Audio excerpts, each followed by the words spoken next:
Welcome back, my lords and ladies, to the Cast Beyond the Wall. We are your guides to all things Westerosi, and we're here to bring you a review, an analysis, and a fan v fan debate on each episode of HBO's Game of Thrones successor series, House of the Dragon. And in today's discussion, we're going to provide our initial review of House of the Dragon Season 1, Episode 7, Driftmark, before providing a breakdown of the story, and then we'll close up the show by picking this week's winner, this week's loser, and this week's wildcard player. I'm your host, Caleb Masters. And Daniel, tell me, what do your elf eyes see? Right now, I'm not seeing much. I'm just seeing a wonderful group of people in front of me on my screen here, and I'm excited to be here. Well, congratulations. You are already having a better viewing experience than most of Game of Thrones Twitter right now. Well done, sir. Well done. Yeah, I don't know where that came from. You informed me of that, actually. So it's interesting that so many people had trouble with this episode. We're going to talk about the lighting in this episode, along with so many other things. Listeners, you're hearing the voice of my loyal co-host who returns to me from the Riverlands of Southern Illinois. Sir, introduce yourself. Hi, I'm Daniel Stoll, and last week we talked about how maybe there was a little bit of a stumble in the progression of this story, and so Caleb, I actually have a question for you too. This episode reminded me of a question: why do we fall, Caleb? So we can pick ourselves back up, Master Wayne. Exactly. So we can learn to pick ourselves back up. This episode definitely picked back up. In fact, I think then it did more than pick ourselves back up. We started flying, I think, a little bit this episode. So definitely big recovery for me. This is the Batman Begins of House of the Dragon episodes, guys. I bet you didn't know that. Daniel, thanks again for rejoining us. And today we have a pair of very special guests. I'm so excited to welcome two of my oldest Game of Thrones chatting friends, the IRL ones, not the ones from the internet. For those of you who tune into our film analysis podcast over at thecinematropolis.com. The podcast is named The Cinematic Schematic. You may be familiar with our first guest, which is Brock, or as I like to call him, the Brockness Monster Lay. Brock, welcome to the Cast Beyond the Wall. So happy to be back and so happy to be diving into TV instead of film. I know. Big difference, right? Huge difference. Yeah. It's like a sequel to 6 movies before it. So it's like, it's just so many more things. Exactly. And the names are a lot harder. Also, very excited to be joined by another one of my good friends here who I would say participated, by the way, in our Game of Thrones Fantasy League back in the final season of Game of Thrones. That's right. Lacey, welcome to the Cast Beyond the Wall. Thank you. I am so excited to be here. This is exciting because I've listened to the podcast and now I get to be on the podcast. It's like a dream come true. See, you have really cemented yourself and immortalized yourself in the audio internet media. Previously, it was only a fantasy league, but now it's a reality. Oh, yeah. Yeah. I've claimed my own dragon, you could say. Oh, nice. Ooh. Who did you kill for that? Oh, I can't tell you. Did she kill Austin? Is that what happened? He is mysteriously missing. I don't know what's going on. Missing for a few weeks. Before we even get to a couple of announcements and then this week's recap of the episode, Brock, I want to start with you. I mean, what have you thought of House of the Dragon so far this season? I've liked it. It's been up and down in terms of storytelling and pacing. I have found that it's been easy to separate it from Game of Thrones, but I've enjoyed the little tie-ins, but I haven't been comparing it too much, and I'm kind of happy about that. I thought I would be comparing it a lot more. That's actually the best kind of compliment you can give. Do you still feel? Does it still feel like Game of Thrones enough? It does. Like I said, those little tie-ins, you're like, oh, okay, that's recognizable, and that harkens back to or harkens forward if you want to go a timeline. So I do like that, but I'm not really like comparing it, apples to apples. I'm going kind of apples to oranges just because of, I know it's different. I think that's the best compliment you could pay the show, honestly. In terms of successful spinoffs, that's kind of how it should be, right? Like, it kind of feels the same, but it's not. It's its own thing. So that's good to hear. Lacey, what have you thought of this season of House of the Dragon? Yeah, so I agree. I haven't really compared it much to Game of Thrones, which I think is, it says a lot about the storyline. Something that was really hard for me, and I know you guys have talked about this a lot, is the time jumps, right? I fell in love with the actresses who played the young versions of Alicent and Rhaenyra. And so that was really hard last week, trying to get used to the new characters. And that's why episode 7, I felt so excited because, okay, finally I can believe it. I'm on board. This is Game of Thrones style. I'm into it. It really felt like we were finally in the game. We're cooking with fire, no pun intended, this week. All right. Well, I'm really glad you guys have dug it. I've said this a few times on the podcast before, but I want to make it explicitly clear. It was not a foregone conclusion that we were going to A, come back for House of the Dragon, and B, my biggest concern when we started was this could turn out to be very bad, and in which case we're then recapping and reviewing a show that we don't like, and that's just not fun for anyone, not for the host, not for the listeners. So I'm so thankful that we have a good show, and you guys got really lucky and landed a great episode. The best one. Oh man, so much to talk about. But first, I have a few quick announcements I want to make for you listeners. First up, you're probably listening to this on Wednesday or Thursday. Our recaps drop on Wednesday mornings usually. You might be listening to it on Wednesday, Thursday, or Friday. Well, if you want to get you scratch that itch faster, and you want something a little lighter, perhaps not as in-depth, maybe not as analysis-driven, more of a reactions. How did we feel? What did we like? What did we not like really quickly? You should make sure to check out Rapid Fire and Blood Reactions. It's one of a little mini series I've been doing with my fiance, Lauren. Usually within about 20 to 30 minutes of us watching the episode, sit down on the mic and just give unfiltered thoughts. Those drop usually on Monday mornings. That is exclusive to podcast subscribers. So if you are listening via goodtrashmedia.com, we are not posting those there. So I think that leads me to my next reminder, which is one of the best ways you can support the show is by subscribing on your preferred podcast app and leaving us a rating and a review on your preferred app, most notably Spotify or Apple Podcasts. All of the best lords and ladies of the realm do it. And if they're not, then I question whether or not they should take the black. Maybe they should take the black. And Daniel, who are you? You've definitely reviewed the podcast. Yeah. I took care of that after the first episode because, see, with Spotify, the thing is you have to actually listen to an episode before you can review it. So I had to wait for our first episode to come out, then listen to it. Then I was able to get in there and give ourselves a little bit of a boost. Actually, I think Lacey did review it. I think I did. You did. I was like, I'm going to double check. I just remember because I looked at the reviews the other day, and you were on there, circa like 2018 or something. So great job. Better than being Brock ahead. already, right? Yeah. Not to put you into the gun, Brock, but anyway, Lords, I promise I won't send you to the wall, at least not with that trial by combat first. Thank you. You can also follow the Cast Beyond the Wall on Twitter at cast_beyond_GOT or on Facebook at facebook.com/Cast Beyond the Wall. And of course, want to note that even though there is source material for the books out there, we are not going to be spoiling anything that happens in future weeks. The closest we might get, rarely, but we could go there, is the Next Time On, which plays after the conclusion of the episode. But really, we're not going to be talking about what's happening in future weeks. With all that said, Daniel, I want to turn to you here for a second. Because, when we started this season, one of the conversations that came up was, well, what if we did Rings of Power instead of House of the Dragon? And I'm really glad that we did not pivot to that show. But one of the things that came up, you can still, by the way, listeners, you can still hear our thoughts on the first 2 episodes of Rings of Power.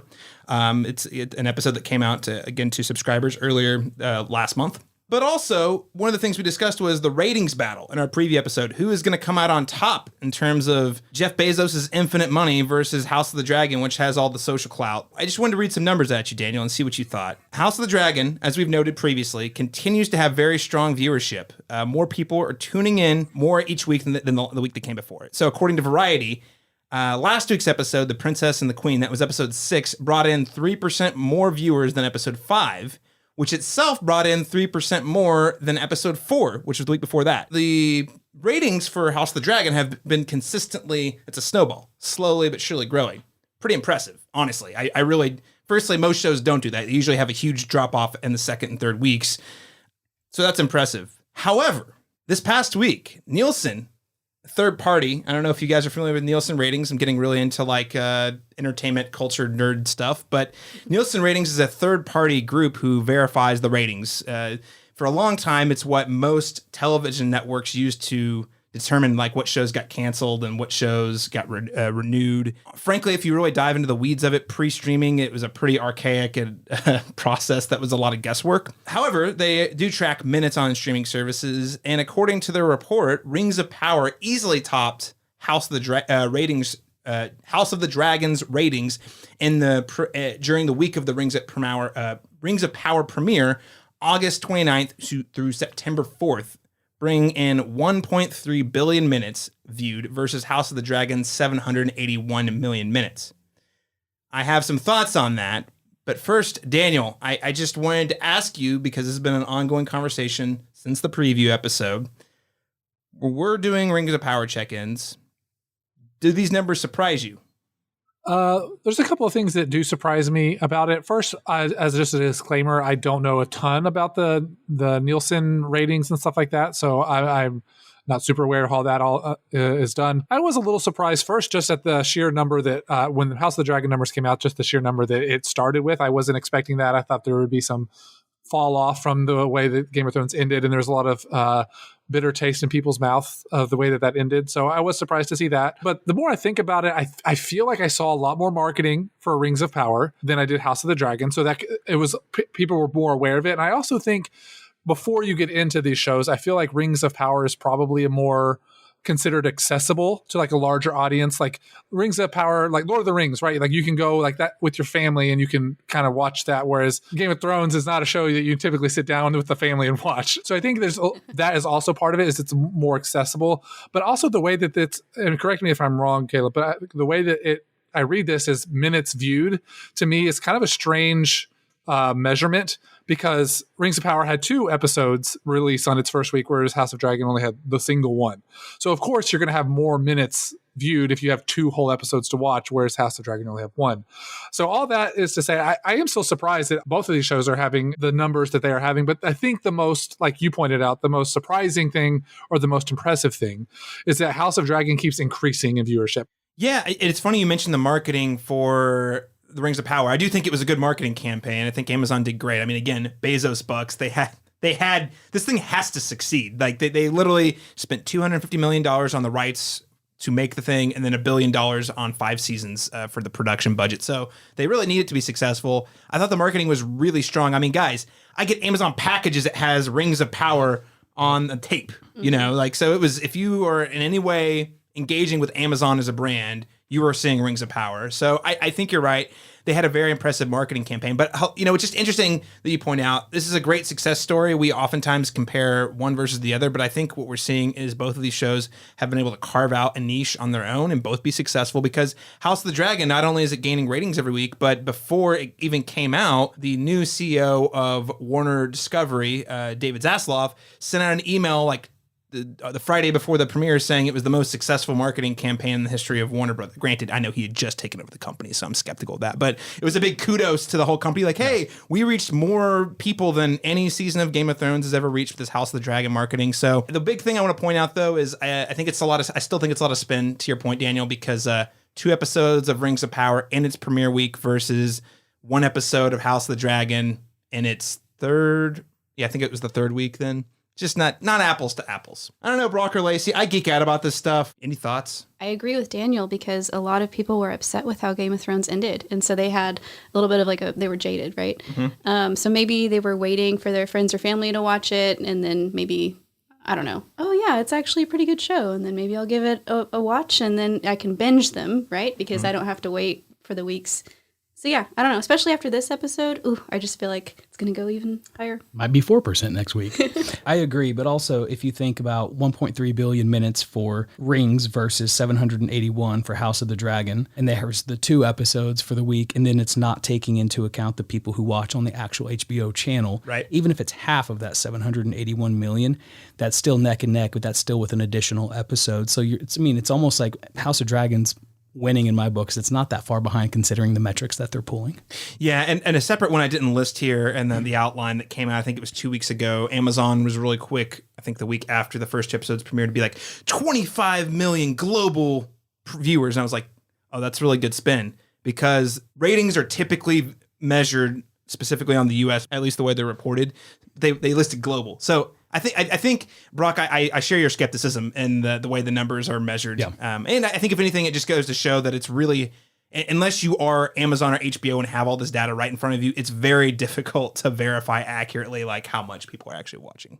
Enough nerding out about ratings. God, that's boring. Let's move on to the good stuff. Ladies and gentlemen, it is time for us to conduct our review and recap of this week's episode, Season 1, Episode 7 of House of the Dragon, Driftmark. What is this brief mortal life, if not the pursuit of legacy?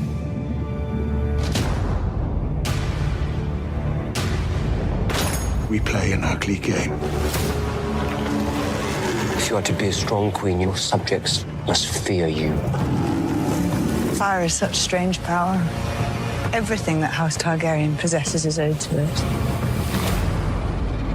Someone stole Vhagar. There is a debt to be paid. This is the highest of treasons.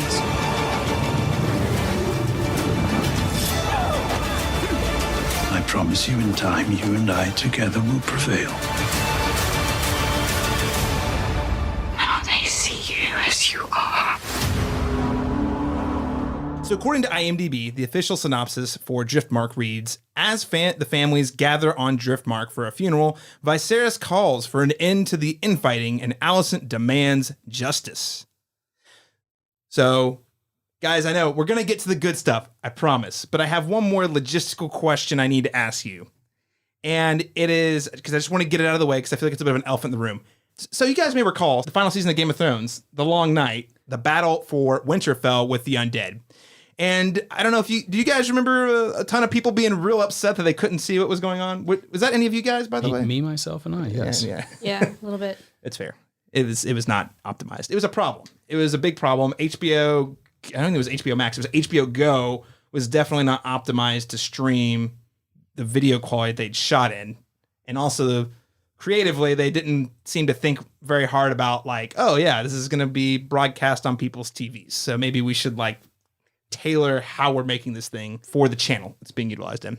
Last night, I'm coming off riding high saying, man, this is the episode where I'm in. I'm all in. I can't wait to, what are people saying online? I can't wait to see what the internet has to say because it was just such a great episode. Lo and behold, the first 5 tweets about House of the Dragon I see is, I couldn't see what was going on. It was so dark. It was awful. I didn't understand what was going on. So I just want to pause the question because clearly I did not have that experience because it honestly did not even occur to me that was a problem on the initial viewing. So Daniel, I'll start with you. Did you have any issues or challenges seeing the show when you watched it last night? No, that was not an issue for me. I didn't even realize it was an issue until you had mentioned it as in preparation for the podcast. So yeah, not an issue for me. A small humble brag, I was watching on a PS5, so I don't know if that has anything to do with it, but yeah, not an issue for me. Well, yeah, I should probably preface this, and I promise I'm not trying to brag. I might or might not watch on a 4K OLED TV with a gigabit internet connection that's wired into the television so that we don't have the pixelation. So, you know, I definitely realize I'm in probably the most privileged group of people among the groups watching this. So, Daniel, that's a fair clarifier. And yes, the PS5 can help with that. Lacey, yes. What was your experience? So it was a little bit dark. However, I took it as like an artistic choice because they wanted you to feel like you were there, right? Like you wouldn't be able to see very much at night. And so you would be a little bit confused. And then the silvery glow from the moonlight on their white hair, I thought it added to like the romanticism of the episode. So for me, it felt like an artistic choice. Very nice. Broccoli. If the artist was a child with crayons, nothing will ever be as dark as The Long Night. And they were like, let's learn from this. Let's shoot it kind of at dusk and maybe throw a blue filter on it to trick them. It looked cheap. It looked like a better version of the scene from Mortal Kombat where Shang Tsung kills Liu Kang's little brother. Mortal Kombat! That's what I thought of, was a 1993 Mortal Kombat movie during all of those scenes. Well, at least there was Mortal Kombat. It's a fun fact. So you noted they shot at dusk. So apparently the scenes where Rhaenyra and Daemon were walking on the beach were in fact filmed during daylight, and they put the filter over it, which is very intentional artistic decision, as Lacey points out. But I'd be remiss if I didn't mention that the director of this episode is Miguel Sapochnik, who also was the director of The Long Night. So wow. I would think that, because he got so much flack for that episode, I really would have thought he would have opted to not do that, unless he's just like flipping the audience the bird and saying, listen, I'm making my show. I can do this right. Yeah. I can do this, and you will see. Ego. And he still gets crap for it. Mm-hmm. Well, and he doesn't have to care anymore because he's not even going to be on the show next year. He opted to leave after he got his dump trunks full of money. I think it's a fair criticism. It bums me out that this is a thing that is keeping a fair number of people, at least. I don't know what the metrics are exactly, but at least enough people from fully enjoying what I think is a tremendous episode. Just light the damn thing a little bit. I don't know. I think in the interview for the Log Night, he was like, "Oh, I was making it for the cinema." I was like, "That's great. I want to watch it in the cinema." But I'm watching on a Samsung Smart TV. That's right. Sorry. Yeah, exactly. It's a bummer. I would think even if he thought he was in the right for the sake of the job, he would not do the same thing twice. But Miguel is gonna Miguel. Let's get into our overall thoughts on Driftmark. What did we like? What didn't we like? Daniel Stoll, I'll start with you. Yeah, I mean, we've kind of been dancing around it. This was probably the best episode of the season for me. Like I said, last week I was starting to get a little worried with the jarringness of the time jump, but I feel like we were able to get over that hump this week and really take off. The tension in this episode was fantastic. There was a lot of cool cinematography, lighting aside, but I feel like we're just like so close to having just everything explode in our faces, and I'm really ready for that explosion to happen. All thumbs up for this episode. He's ready for the blood. Yeah. You bloodthirsty monster. Brock Lay, what did you think of this week's episode, Driftmark? I really liked it. It was the best episode we've had. I love the dragons in it. I don't know. Are we we can talk about the episode? This is full spoilers. Yeah. If your people are listening, they have watched the episode. I dug the dragons and I didn't. Whenever Aemond got Vhagar and was riding him, I was like, this is amazing. But then it has like those like weird moments where it's like, I want to go and touch the water 7 times while we're riding this. And then, I don't know, in those moments, it kind of took me out. Just kind of like seemed childish and silly. A little bit of Falcor from a Neverending Story. Yeah, just a little too much Falcor. But I kind of like that. He stuck his claim and kind of did his thing. I liked the whole episode. It was really good. Okay. Brock is pretty pro other than some Falcor scenes. Or maybe also it could have been Aladdin, where they're running their fingers through the water. If I have a dragon, I'm not going to go across the water that many times. I'm going to do cooler stuff than that. The scene where he's hanging off the saddle was where it really pushed me. I did think, like, if he fell, would Vhagar swoop down and save him? No. Would he just let him fall and be like, I'm free again? Okay, cool. Finally. I can go back to sleep. Oh my God, yes. That was a pretty cool sequence. I hear you, though. It does teeter on the cheesy, but I have a strong tolerance for cheesy, so it works well enough for me. But Lacey, what did you think of this week's episode? Yeah, I loved it. So I kind of already mentioned it felt romantic to me, and I was all on board with that. And there was passion. We got all kinds of passion. We got like the passion of motherhood and an eye for an eye, like I actually felt passion. And then of course the love scene that felt very passionate. And we've talked about this a lot. It seems like the show had not thought about maybe like the female perspective as much, and sex was always portrayed as more of like a pornographic thing. And this, again, with the lighting, it was more subtle and it was less visual and it was more about that feeling. So anyway, I loved it. I don't want to mention this every episode, but I feel like I bring it up every episode. The way they do sex scenes in House of the Dragon versus Game of Thrones is night and day. Yeah. And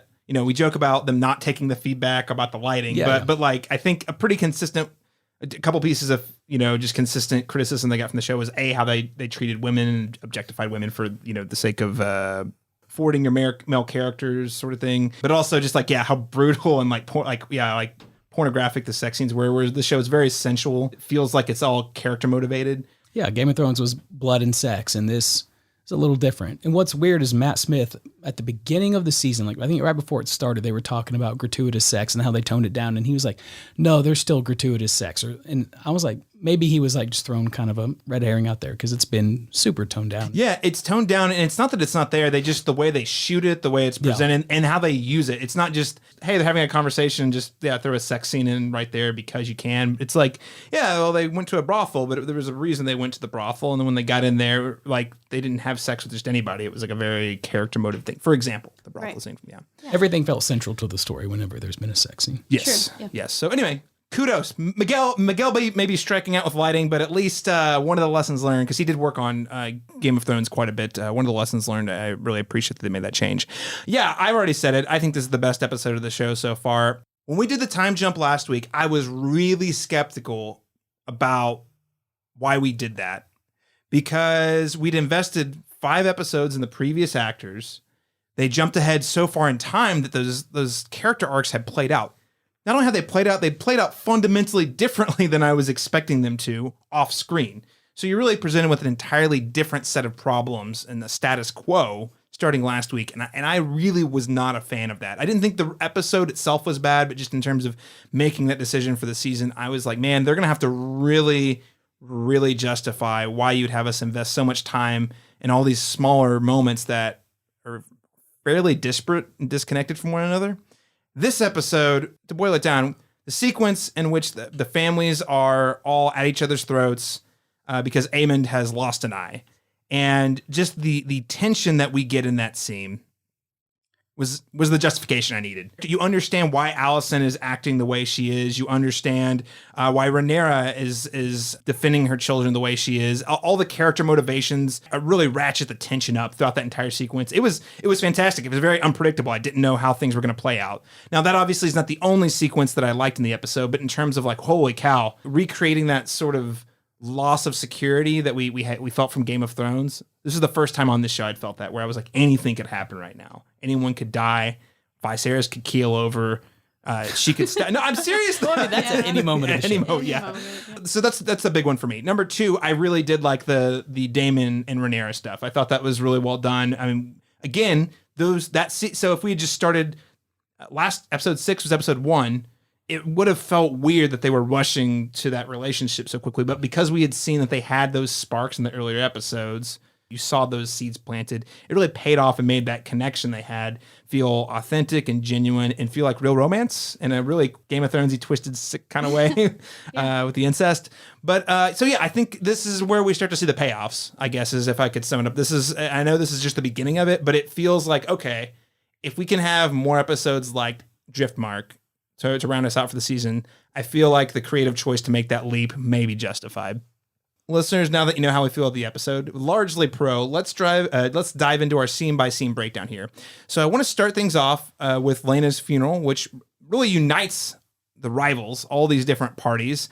You have the Targaryen families, all of them gathering together to mourn the passing of Laena. Again, tension here is very high, and I love how they execute this specific sequence. There's a lot of people exchanging eyes and looks in a very clever, kind of fun, playful way. But also they use this, even though this is probably roughly, I'd imagine, within 2 weeks of the last episode, it's still a small time jump. I think it does a good job at showing us the new status quo very quickly. Number 1, the big one being Otto Hightower is back as the Hand of the King.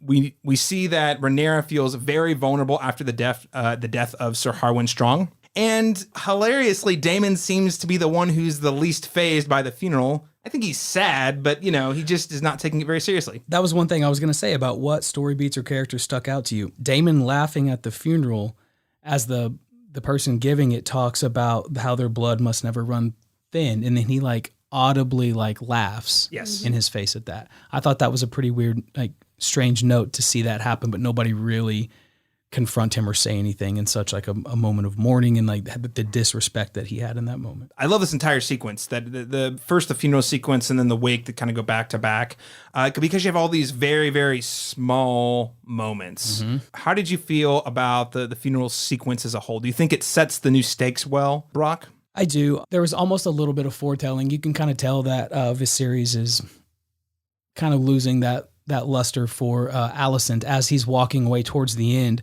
you hear his guard say, do you want me to look after the queen? And he's like, no, just leave her. And at that point, she really hadn't done anything to kind of deserve that. But he was just like, she's fine, just kind of let her go. There was a lot of things kind of during the funeral that were like that. With, I think, Aegon, you don't really see much with him, and then him kind of being like a drunk or just a mess around kid. I don't know. There's a lot of little things that kind of happened. Mm-hmm. Yeah. Lacey, anything stick out to you regarding just how the opening sequence really resets or sets a new status quo? Yeah. So have we learned much about Alicent's daughter? I don't know her name. The creepy little girl playing with the spider. I was like, ooh, I like her. There's something weird. She likes bugs. She likes bugs. Aemond would be fine to be betrothed to her. Yes, right? So I think there's something there. And especially now that he's got the dragon. I don't know. I feel like the betrothed, that's gonna be different. Alicent's kids, I don't know.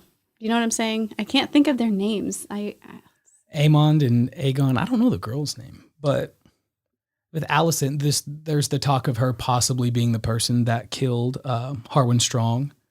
Yes, and his father. So that's kind of there where you kind of get that put in your head that she's the one. They think she's the one pulling the strings on that stuff. And maybe even on Lenore's death. They kind of hinted at that too, framing that up. I believe it's, and listeners can correct me if I'm wrong, I believe it's Laena Targaryen is Alicent's daughter. Gets a little dicey though when you start looking at family trees without trying to look at spoilers. So just to be warning. No, I think we got introduced to her last episode just very briefly, and we're getting another one here. And I think it's going to tie into a couple other story beats later. The show does this thing where they keep like coming back to these small details in a way that has me curious about why. Because it's really notable. And I think they even kind of make fun of her in the last episode a little bit with her obsession. Not like a big deal. They just I think someone makes a comment about how she's obsessed with bugs, essentially. Yeah, and her brother called her crazy or something, I think, as well. Yeah. Yeah, Daniel, any thoughts on how this funeral sequence sort of sets a new status quo? What I was kind of reminded of a little bit was actually the wedding from episode 5 in some ways, in the sense that you still, even in this funeral, except for maybe Laenor, you still have all these people sort of, it's like Daemon approaching Otto and, you know, making sort of like an assertive statement to Otto. Like they're still like aware of the social dynamics. There's still people trying to make the right connection or say the right thing to the right person and make their play. And what really stuck out to me was the children. We really get to see a lot more of the children, I feel like, in this episode. You know, we got that scene last week where they are like kind of bullying Aemond about not having a dragon and things like that. But you start to see where children's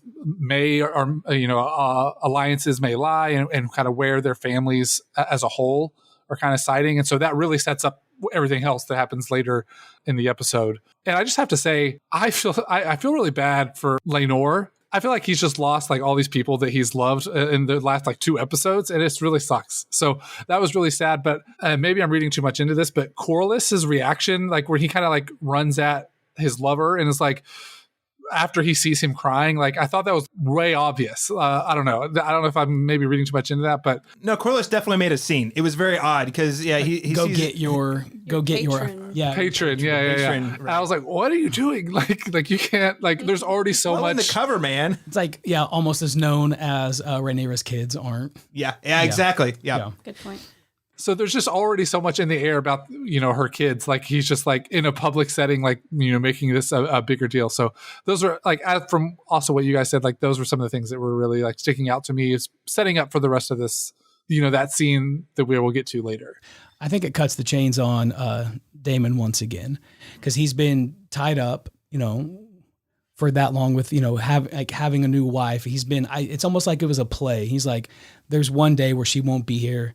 I'll be, you know, Targaryens and Velaryon. So he's like on the Velaryon side now. So that's just one stake that he gets to claim. And then if he goes to the Targaryen side, he has both of those, and that just strengthens his power. So it's almost like this funeral kind of cut his chains and gave him the freedom to start raising hell again like he used to years ago. Yeah, and I think that was one of my big pieces of criticism last week was Daemon at the end of episode 5. I was like, oh, he's in the, like, he just murdered his wife, took her money, took her land. You're like, okay, he's making some moves and doesn't give a shit who's watching him. And then when he just, like you said, it's almost like he decides weirdly to sidestep it and get married, go to Pentos, have some kids, escape. And even last week, he seems fairly content with just living his life that way. But now that she's gone, he's untethered. And he's like, yeah, let's go raise some hell again. Yep. That's my favorite part about this sequence, is just seeing how confident Daemon is. He doesn't really care what people think. Everyone's trying to be nice and polite and send condolences, and he just is telling them how it is. For example, when Otto Hightower, he says, my condolences, my lord. And he just stops and says, you know, no matter how fat the leech grows, it always wants another meal. It's just like, wow, this guy's trying to be polite and he just throwing shade at him. Or, you know, later, whenever his brother Viserys comes over and says something, the gods, they can be cruel. And Daemon throws it back in his face and says, it seems they've been especially cruel to you. You know, just, I love it. This is the Daemon I came to watch. His combination of arrogance and patience is what's going to give him the leg up, I think, in the future, as we'll discuss here. Now, we've already mentioned several of the interactions with the characters that we liked. Was there any others you guys wanted to note any other interactions between these characters of the wake that stood out to you? Brock? One that really stood out to me was Rhaenyra's youngest son, Lucerys. Whenever he's talking to Corlys, I believe it's Corlys, and he says, you know, when we're gone, he goes, you were going to be the Lord of Driftwood. And he says, but if I'm the Lord of, or Driftmark, he says, if I'm the Lord of Driftmark, it means everyone is dead. And it's really the first time in the show, like, House of the Dragon or Game of Thrones, that someone just hasn't been looking at a seat as if like it's just there for them without the loss that occurs. And so it was kind of cool to see like that moment of like thinking about loss in this, and that's how you gain power. And so it's kind of cool to see like a little kid like be the one to state that, and just I don't know where it goes from there. Again, that's one of those scenes where they included. I was like, this is a really nice touch. I don't know why you included it, but I like that they did. It's a nice detail because, like you said, it is painting power from a very different perspective than we're used to hearing and seeing it. Like not every person is just doesn't care about others in their loss. Like, there's people that do have connection, and with those, even though you do gain power, it's like, what would you rather have? Would you rather have the people that you love or that power? This kid's choosing the people that he loves. Yeah, that's a good point. Yeah, no, well said. Lacey, any of these interactions we haven't noted already that stuck out to you? What is the deal with Sir Christian? You guys, I remember last week you were talking about like he just murdered someone in front of all these people, and then he just kind of gets away with it. And then, can you guys just explain it to me? Because he just stood out to me. I just don't like him. I mean, he's a piece of shit. Why did everybody else age and he stayed the same? Right. We talked about it in last week's episode where essentially, it's funny, me and Daniel in episode 5 were really like, Sir Kristen Cole might be the only person who has ethical and moral standards that he'll actually stick to. Then he murders that dude at the end of the episode. And you're like, oh, clearly that was torturing him at his core. And I guess somehow he not only didn't get arrested for murdering the guy at a royal wedding in front of dozens of witnesses, but he's now the queen's right hand, his protector. There we go. And he's sworn to her. And he also thinks very low of Rhaenyra and her family. As you can hear in the last episode, he says some not so kind things about her. Not enough to take an eye, though. No. Yeah, that was a great moment, by the way. I will say, I don't like him, but that was a really well played moment, though. So what's his deal? He's a piece of shit. We actually compared him to an incel last week, so he's really hurt that the woman he fell in love with doesn't love him back, and now he's going to burn the whole world to the ground. Yeah, how dare she, decide to, try to become a queen and ruler instead of just, run away and have sex with him. Speaking of Rhaenyra, actually, that's also, she also kind of stood out to me in this scene because she felt really lost to me, which is kind of interesting because I feel like the Rhaenyra we got to know in those first 5 episodes was this, really strong, kind of knew what she wanted, and she wasn't going to, give into the demands of marriage until she was basically kind of like forced to, things like that. And in these last 2 episodes, I feel like she's lost a little bit of that assuredness that she kind of had. And so she's kind of like walking around. She like looks at other people and like, it just feels like she doesn't really fit in anywhere.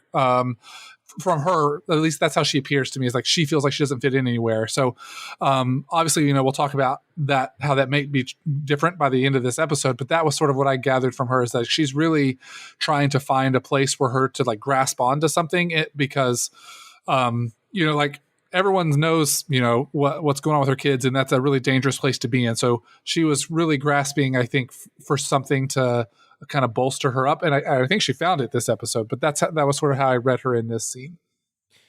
I would say she feels very vulnerable in general. Yeah. The only thing that's keeping her in her position right now is the fact that her dad's still alive. I mean, if he wasn't there, and I think she knows that very clearly. I mean, you see her kind of, hedging her bets at the end of the episode on how to protect herself and her family. So no, Daniel, I think that's a good point though. And I think that was one of our biggest criticisms with the time jump, is she went from this very self-assured, confident, I'm not going to play by the rules, I'm going to do things my own way sort of princess, versus, okay, she's got 3 kids. She's kind of playing by the rules of society. It definitely seemed like a pivot for sure. And this episode takes that to the next level, I would say. So, I think each family at this wake, they really struggle to get their house in order, as is proper for a wake, I suppose. From House Hightower, Aegon turns out to be the drunk kid. From House Rhaenyra and Velaryon, Laenor turns out to be drunk also. From House Velaryon, Corlys still struggles to accept Rhaenys Targaryen forfeiting her claim to the throne. And I actually want to stop and pause on that. I mentioned a moment ago, this show has like just some of these characters they keep circling back to, and I'm like, they're giving so much screen time here. Why is that? So I'm speaking specifically about the relationship between Corlys and Rhaenys. I want to get you guys' take, and Lacey, I'll start with you. Do you have any thoughts on why they keep dedicating the screen time between those two? Because they're at this point the old guard. Yeah. So I think they are setting us up for something that's to come. So I noticed she obviously lost her daughter, right? And that's the beginning of the episode. And then at the end of the episode, she thinks that she lost her son. And so we see her embracing her grandchildren, and we're supposed to have this like empathy and know that she really loves her family. And then, of course, she wanted her daughter's dragon to go to her granddaughter, and that obviously isn't going to happen. So I think we're setting it up to see her claim her power and her fire. And I think the whole show just seems like it's gearing up to be like women power against women. Yeah. At least three women. You get Rhaenyra, you get Rhaenys, and then Alicent, who all seem to be the figureheads for their respective families. So I think that's, I'm hopeful for that. That sounds like a hopeful outcome of the storyline. Brock, any thoughts? I just think they're trying to reinforce the lack of faith that anyone in the show or in the kingdom has in a female leader. I think it's setting up for when possibly Rhaenyra takes power and any struggles that come into place with that, because they constantly talk about how she won't be accepted. And so I think they keep going back to that to have just something that's come before. That way we have something to compare it to. And so Corlys always brings it up, but it's always stated that, she was basically the next heir, next in line, and they gave it to her cousin. Viserys. So I think it's just reinforcing that it's not accepted. That way, if it does end up happening later on in the show, what's to come is because of that. Mm-hmm. So you think they're sort of trying to present her as a trailblazer in some ways. She couldn't get the throne, but maybe the next woman in line can. Yeah, and the shitstorm that will follow because of it. Mm-hmm. Yeah. I think there's definitely going to be a shitstorm. That's for sure. Daniel, any thoughts on why we keep circling back to Corlys and Rhaenys? Yeah, I think that's. I want to say I really like their relationship, and I feel like they may be one of the only couples on the show, and maybe even in bigger Game of Thrones that really feel like they're kind of equals, and they almost feel like they're partners in a lot of ways, even though they disagree and stuff like that. I mean, they feel very much like they're. It doesn't feel like Corlys is like lording his power over her in any kind of way. Like she very much has her own autonomy in that relationship, and he respects that. And that, so I just like seeing that. Like obviously in Game of Thrones, we don't get that a lot. So it's just really nice to be able to see that. And so it makes me want to root for them in a lot of ways because they've managed to sort of navigate that. But they've had like, the worst happen to them. I think by the end of this episode, from their perspective, all of their children have died. So that is that's just devastating for them, despite them being this like seemingly like equal couple. But I think that along those lines, their relationship is just in contrast to a lot of the other relationships we see on the show. I think perhaps we can get into like Daemon and Rhaenyra by with this episode kind of coming into their own relationship and what that dynamic might look like. But for me, I just enjoy seeing that type of relationship in Game of Thrones because we don't often get that. But like if she was able to have also like you compare seeing her to Viserys, like the patriarchy of this society like really screwed the pooch. Like, I mean, because you have Viserys who can't do anything, like he makes no decisions. He never takes care of anything. And we see this really strong Rhaenys, like who looks from all that we know, looks like she would have really been a powerful leader. And unfortunately just we lost that because the patriarchy said no. And like, kind of like what Brock was saying, like, we messed up again. We messed up in the past, and we're probably going to mess up again. And that's just that compare and contrast with her, I think, is interesting. Mm-hmm. Yeah, no, I think just to sort of sum up what you guys are all saying, I think that they're definitely setting up for us to. I think they're going to be very key. And once there's actual clear delineated lines between the parties, I think they're going to be very, very important on where they land I don't know that Rhaenys or Corlys are going to necessarily go for the throne. I know Corlys seems to have a little more ambition for it, but I don't think they're actually going to go for the seat of power themselves. I think they're going to end up backing who I would assume would be Rhaenyra. But my guess is they're going to back her cause, and I think what makes them especially interesting now, as you guys have pointed out, they don't have any kids anymore, so they're like their bloodline is essentially over. Removing again. With the big caveat being that Rhaenyra on paper has their grandkids, but they both know that the bloodline is ended at this point. That almost makes them more dangerous and willing to take big risks because they know that their real contribution to the future of Westeros is going to be where they pledge their allegiance. And, Corlys the Sea Snake does still have the biggest navy in all of Westeros. So I think there's something to be said about that as well. Let's shift gears here, though. Daniel, you mentioned Daenerys. Oh, God. You mentioned Daemon and Rhaenyra. Well, hey. That's their couple name. Yeah. That's actually pretty clever. Yes. We all ship it, right? I should just, verify it. Say, well, Brock, you ship it, Daemon, Rhaenyra? Yeah. I ship it. Yeah. I ship it. And Daniel, you and I have a lengthy history of saying that we feel like there's some real potential here. And finally, the day has arrived for the potential. The timing couldn't have been better or worse because they're both mourning the deaths of their lovers. The lovers they didn't necessarily actually love that much, at least. They were happy enough, Caleb. There we go. Exactly. They were happy enough. And yet Rhaenyra says, look at what my life became without you. A dull royal tragedy. Rhaenyra then, as they walk romantically on the beach in moonlight or in sunlight with Daylight with a great filter. Or bad. Get over it, bro. Rhaenyra makes the move on Daemon, and I thought it was going to be a slow, maybe a couple episodes. No. They go all the way right there on the beach. Why not? Sex on a beach. Come on. Woo. We got a cocktail named after it. Let's just do it. Brock, I'm going to start with you. Does this moment feel earned to you? It does. Even when it was even more creepy than I guess it is just because of the incest. I feel like they've always had the most respect for each other and how each other were real. Like Rhaenyra, when she was younger, she was just real. She was who she was. Same with Daemon. I feel like they both respected each other for that.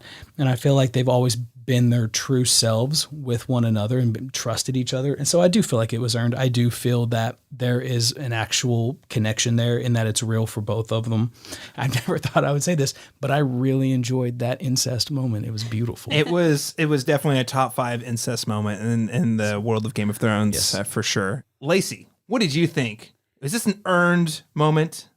Absolutely. It felt like, because they had been building this chemistry for so long, and then, they go, 10 years without seeing each other, so then you have the distance that makes them miss each other, and yeah, I even loved the way, as they were talking about it, Daemon says that I spared you, and I think back to that scene in the brothel, whenever he, didn't go all the way, I took that initially to actually think, okay, maybe he does care about her in some way. And I know a lot of other people took it the other way, like he was trying to frame her. But I don't know, he's kind of a weird character, so maybe that's his way of showing love. So I do think their connection is real. I like it.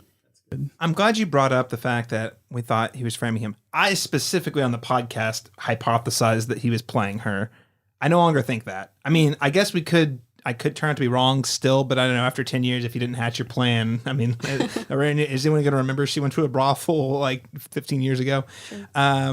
So I think my 180 here is it's not. I thought it was calculated. I thought it was him scheming, but really, I think what it shows me is, to your point, he has a very hard time expressing genuine affection and love in a way that feels organic. We've noted previously that he's having. When engaging in sex has had a hard time finishing. I just bring that up because it just shows that this guy has a hard time having authentic connections with people, especially romantic partners. Fear of intimacy, Caleb. Yes, exactly. Fear of intimacy. This guy, Byronic hero, loves the dark, mysterious, bad boy type. Lainey said last week in the podcast, she called him a disruptor. And I think that was a really good way to put it because my whole take initially was all these random things he was doing I thought was some sort of scheme or plot.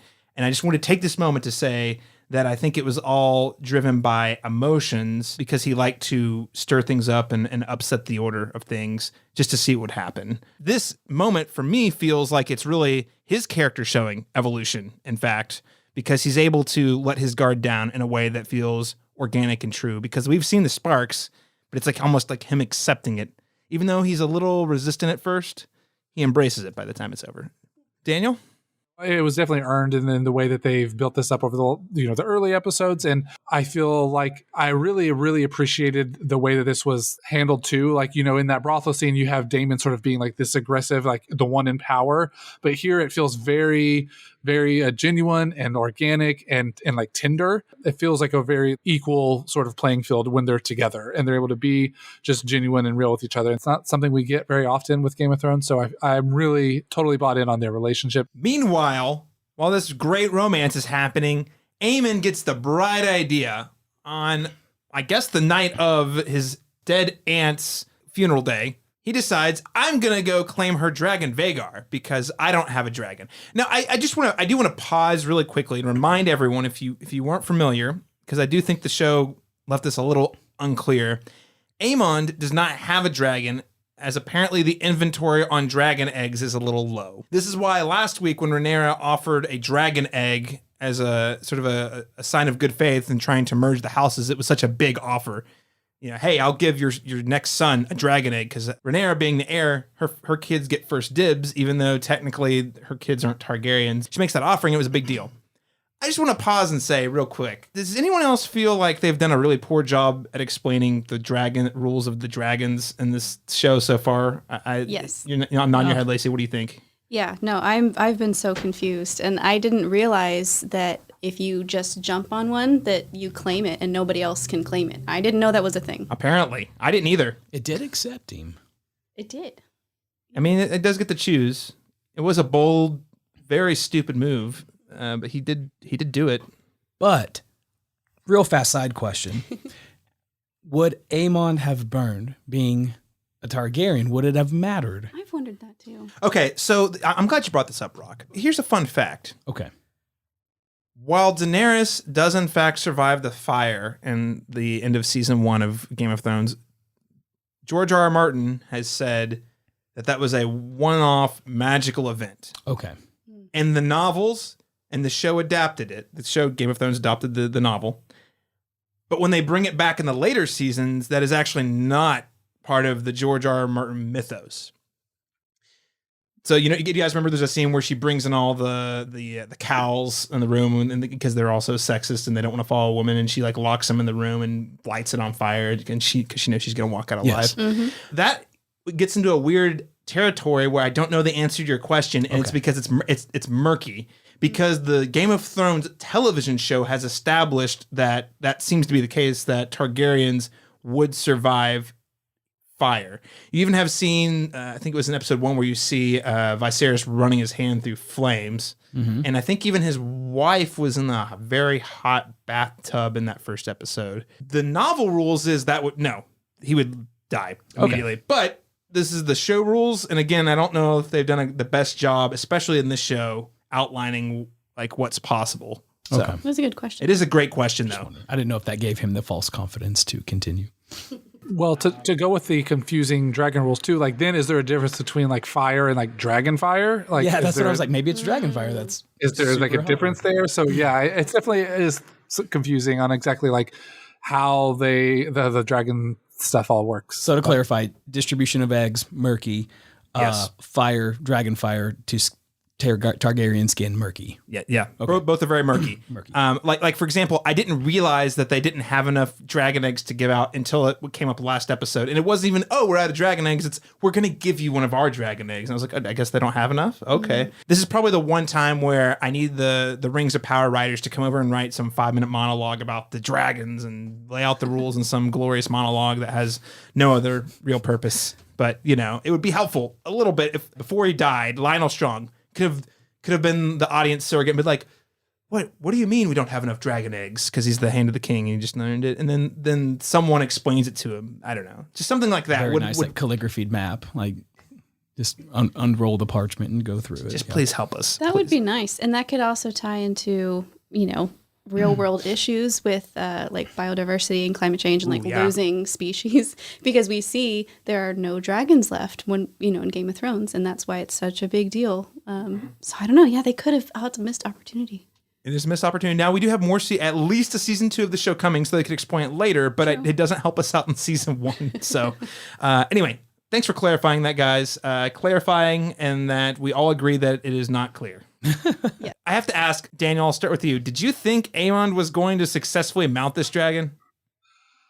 I mean, once the scene started, I felt like he had to, because like why else would we be seeing it? But I did not realize that Vhagar was so big, like monstrous levels of huge. Like, I mean, you could like a little tiny dot next to him when they got that like zoomed out shot. So definitely, that was surprising. But once we see him go out there, I was pretty confident that he was going to somehow pull it off. So Daniel was saying, I bought it immediately. Brock, what do you like? What did you think? Did you think this kid was actually going to pull off the mounting of the dragon? Well, to go back to what Daniel said of how big Vhagar is, he is battle beaten. You could just tell he is an old dragon. And I immediately thought of the 2019 video meme of the scary ass wolf walking on the side of the road, like in Minnesota. So all listeners, if you want to see a real life version of that dragon only as a wolf, you can go to YouTube and just YouTube big wolf on side of road, and it'll come right up. I did it today, and I was like, yep, I was right. I have to watch that because I haven't watched that in probably 10 years. They look exactly alike. I'm not kidding. And please tell me you're going to make a version of that where it's a pig.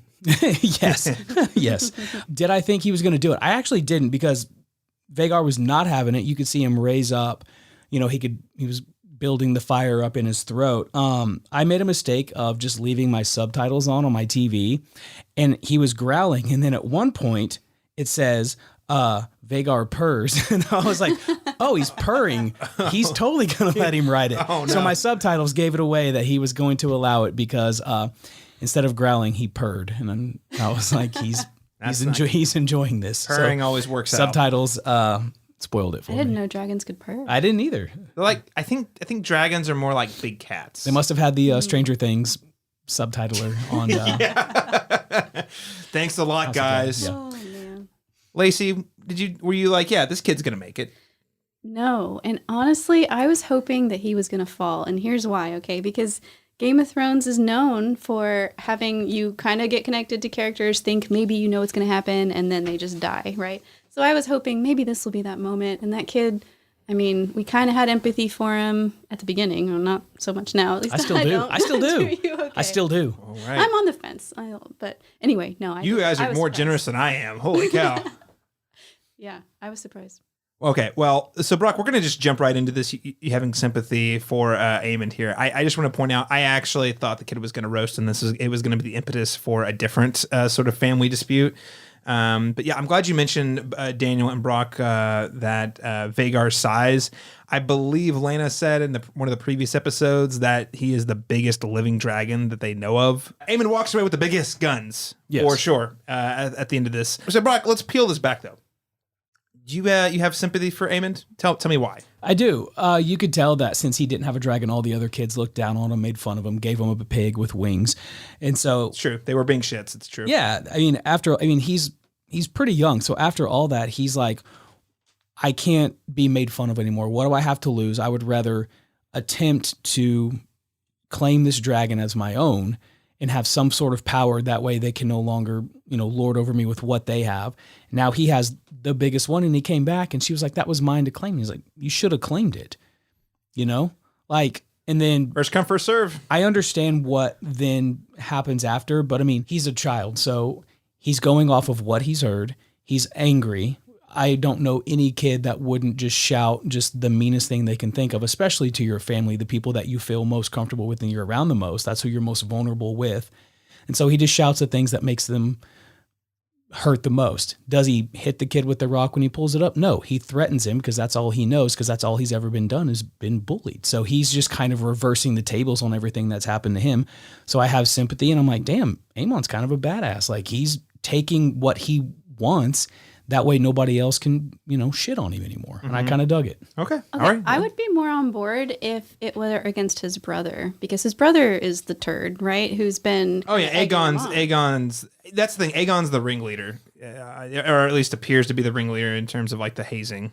Right. And I wonder what's going to happen with that relationship now, because as Otto mentioned to Alicent, having the biggest dragon is a huge win for their entire family. And so I wonder if that means that now the whole idea of succession is changing. I mean, the Hightowers certainly never. I mean, it seems like Otto never once really wanted Rhaenyra to be.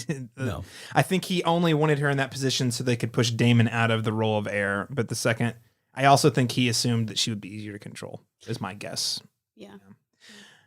Daniel, I mean, like, while we're weighing in on our thoughts on Aemond as a character, not as the fictional character, his character as a person, what do you think?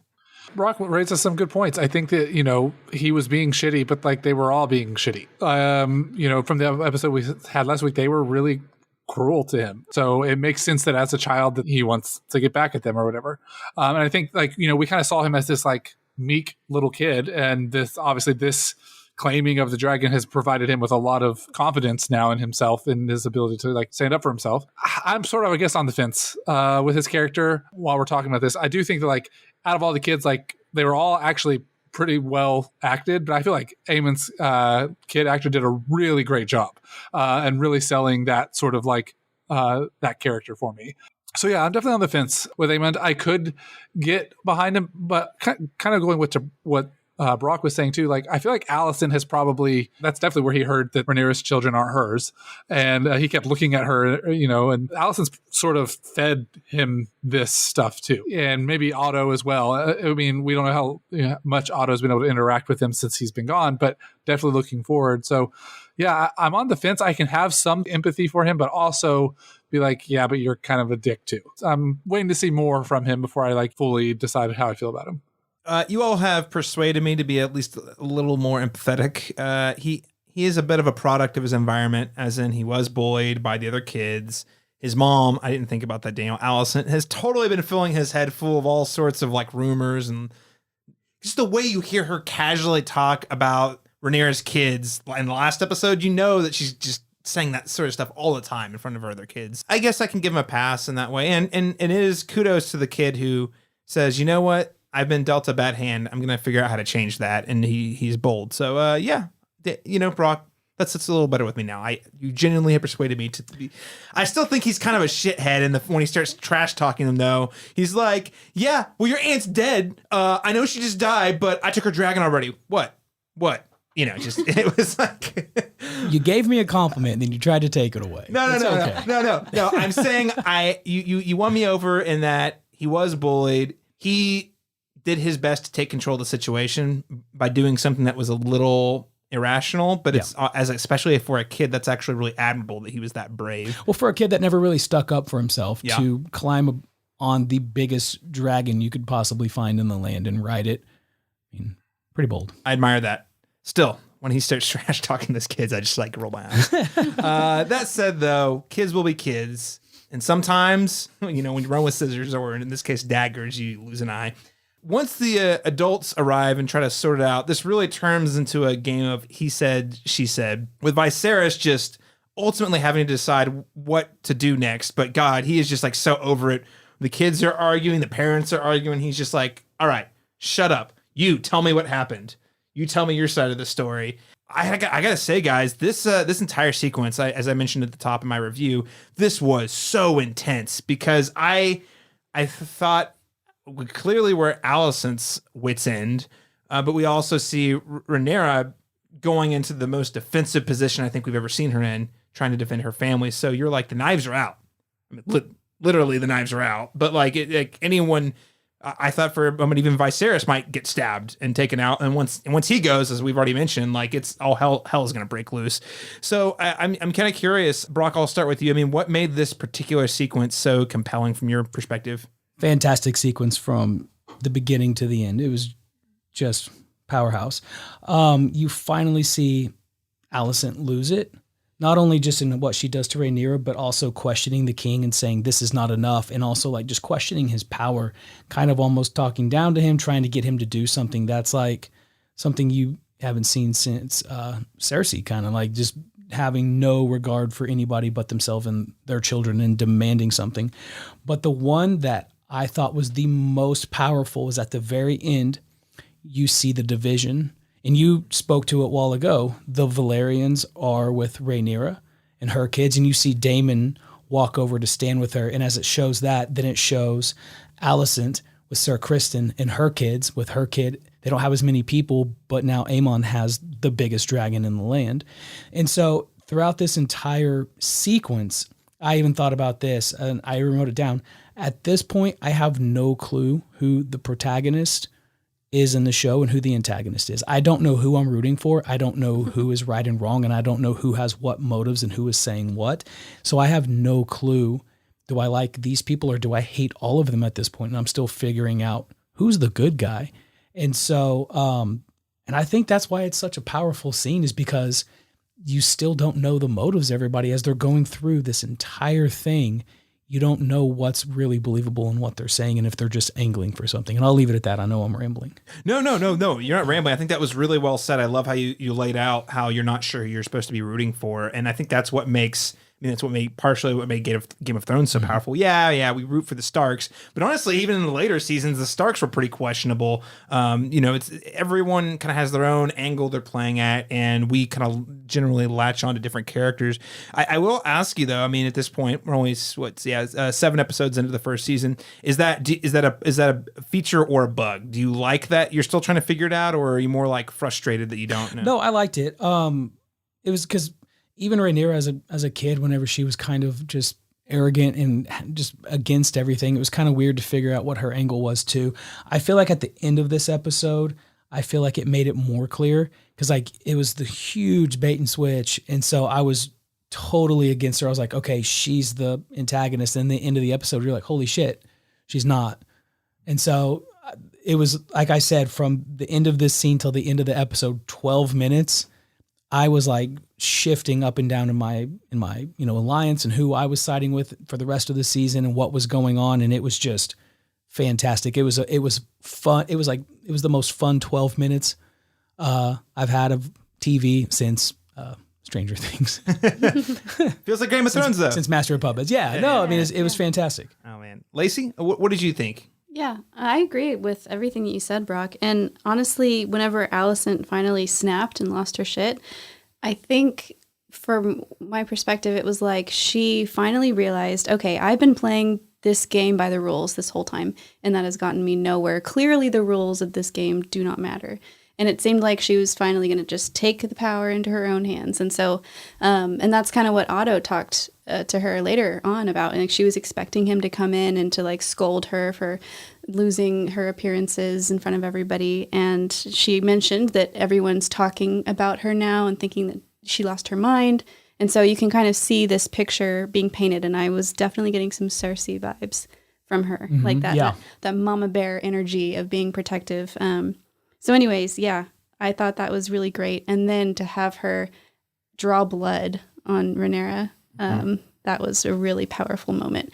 Now they see you as you really are, or whatever she says to her. It was great to see those two come at blows, because I love that you outline. I mean, I think Alicent even says it. She's like, I've done my duty. Yeah. I serve duty, and you run around gallivanting, sleeping around. Like she's just like letting it out, saying you've done what you've wanted. And yet you still have the power, the title of heir.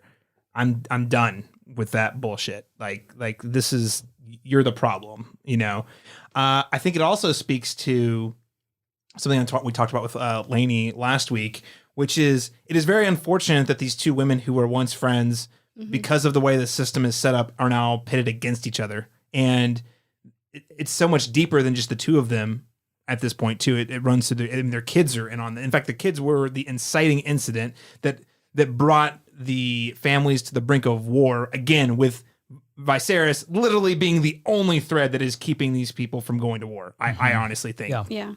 Although it seems like both Alicent and Rhaenyra, they're almost I'm getting like some narcissistic vibes. Like they don't seem to care about their children as much, so much as they're pawns in this bigger game, right? Like if you think about it as a game, their kids kind of are their pawns. So I don't feel the love so much as the kids are an extension of me and my legacy, and like we're gonna win. Exactly. No, 100%. I think you're spot on, because that's the thing. As the kids grow older, the rift gets wider because the sort of disagreements or the blows or the feuds, there's more of them because they don't like each other. And then the next thing you know, it's a giant civil war within the house, right? Because, we've got like 6 other families over here who don't like these 6 families or whatever. So no, I think you're right though.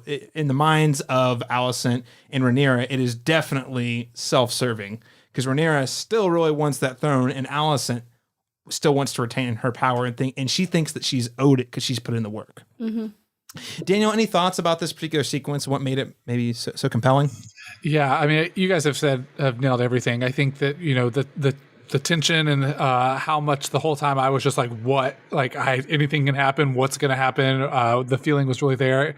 And, I think Brock, Lacey, Caleb, you guys all said everything that I think really adds to that is that, I agree with everything that Rhaenyra and Alicent says, and I want both of them to kind of win. Then how does that work? And so that was definitely the feeling there. And, like not knowing who the good or bad guy is, right? Like they're all, questionable, but then also going to what Lacey was talking about, the pawns. Like, I think it's funny by the end of this, like the adults in the situation, don't know what happened. And by the end of it, they don't care what happened. It just becomes about how can we use this to further our, side? Like, how can I get this to Alicent? How can I get this to, get at Rhaenyra's? How can I get this, attack to like go against Alicent? And I also think part of Alicent's thing is like she has got to be fed up with Viserys by now of like doing literally nothing. Like he never does anything. So I feel like that's part of her like how like this is your own son, like, and you're not going to do anything. He's definitely favoring Rhaenyra in the situation, which kudos to him. You love your daughter, love your daughter or whatever, but it's also your own son, I don't know. So like, there's just so much going on. I think like you guys said, it was, probably the best scene of the whole show so far. So does he favor her to never take any power from her though?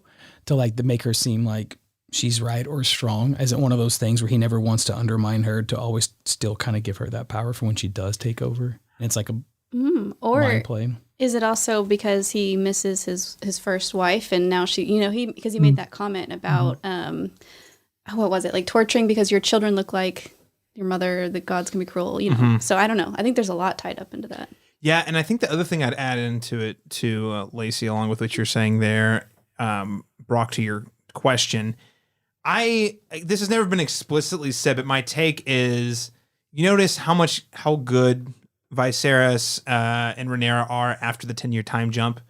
And it just so happens that it's because she's taken on a much more traditional role.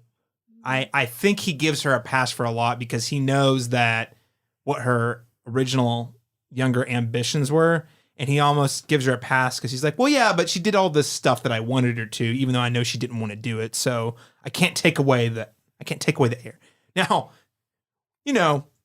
when one of his own kids loses an eye, I do question whether or not he makes the right decision. I would say he should have done a lot more than he did, at least, which is like, just apologize and we're good. Yeah. And it's too far. They've crossed a point of no return. There has been blood drawn. And then, of course, you have Aemond who comes in with the perfect line as after Alicent has drawn blood from Rhaenyra, and he says, Mother, it's okay. I may have lost an eye, but I gained a dragon. I was also like, you could have said that fucking 10 minutes ago. That's why he's a piece of shit. Yeah, that really would have helped out. Strike one for him. I also felt like we maybe got a little bit of a foreshadowing of Daemon versus Kristen Cole. Like Daemon's the one that sort of jumps in the way of Kristen Cole. Yeah. Please, for the love of God, Daemon murdered that son of a bitch. I hope that was some foreshadowing. And again, Kristen got him in the first or second episode. Kristen got him in the upper hand. Yep. So that showdown's coming. Yeah. So I'm excited to see Daemon win that. I forgot about that. Good call. By the way, I just want to quickly note, Daemon in this scene was amazing. literally doesn't say a word. It's all He just looks exactly like you look now. Arms crossed, slight smile. but then he like looks Taking it all in. Oh, so and so said something. You see him like turn, and then he turns to the left. Oh, they said what? Turns to the right. He was at a tennis match. Because chaos is a ladder. Exactly. And he didn't have to do anything. Like he was able to just sit back and enjoy it. He didn't have to be the one creating the chaos. So it was really nice for him. He's like one of those popcorn gifts where like he's just munching on the popcorn while all these people go each other's throats. I thought again, Matt Smith, very subtle, just awesome acting all around. Okay, well, I want to talk about Alicent and Otto here. We've already talked quite a bit about Alicent sort of losing her cool. I just want to quickly note here, do you guys think that she's overplayed her hand overall, or do you think this was actually a way for her to sort of rally more support from people who feel the same way? Lacey? That's a good question. I don't know what her hand is. To Brock's point, I'm pretty confused as far as like her whole character. I feel like this episode, she made a switch, and so I am not sure what to expect from her going forward. Brock, any thoughts? I feel like she overplayed it, yeah. I mean, the only people that are in her corner at the end are her son and her sworn protector who has no allegiance other than to be with her. Whereas Rhaenyra had the Velaryons and then also had her own dad kind of sticking up for her and her kids. So Alicent even said it, like people are talking about how I've lost my mind. And so I think she overplayed it. But was it the right time to overplay it? Probably. Daniel, anything you want to add about sort of how Alicent lost her cool? Yeah, I think she probably took it a step too far when she like actually actively takes the knife and like starts, storming at the kid to actually take an eye. But I think at the same time, like I feel like I say this every episode, but Viserys does nothing, and so like are the short term consequences are going to be nothing. Like nothing's going to happen. Now when Viserys dies, that's what I think when it comes into play. Like how will this scene affect her? I do think she took it a step too far, but will the consequences matter in the end? I'm not sure if they will. So that's kind of where I lay on that. It's like she probably did overplay it, but I don't know if it'll matter too much. Well, I think that leads me to my next question, which is she did overplay her hand, but Brock, I think you said it well. She overplayed it at the right time because Otto, who basically says nothing in this scene except for put the knife down, then walks over and says, that thing you did, this tells me you're in it to win it. And because we're together, we're going to make it happen. I think it was a crucial moment for her to reveal to her father just where her allegiances really lie. I feel like it's been pretty clear since the wedding where her allegiances lie, but this really showed that she's willing to spill blood in order to both get justice, but also control and hold the power. And Otto, at least that was Otto's perspective, is that she's willing to go and do what it takes to win. So I think she actually played things well in the long run. I think this is only going to benefit her and strengthen her house at the end of the day, because her family is going to rally around her more so than maybe they would have previously. But it does make me beg the question, what do we think Otto is planning here? Brock, any thoughts on Otto's angle? I think he's going to try to have Viserys renounce Rhaenyra as the next successor. You can tell that he doesn't like Aegon whenever Aegon's drunk and he picks him up, throws him around. I mean, I think his play is to renounce Rhaenyra, kill Aegon, and have Aemond take the throne. Yeah.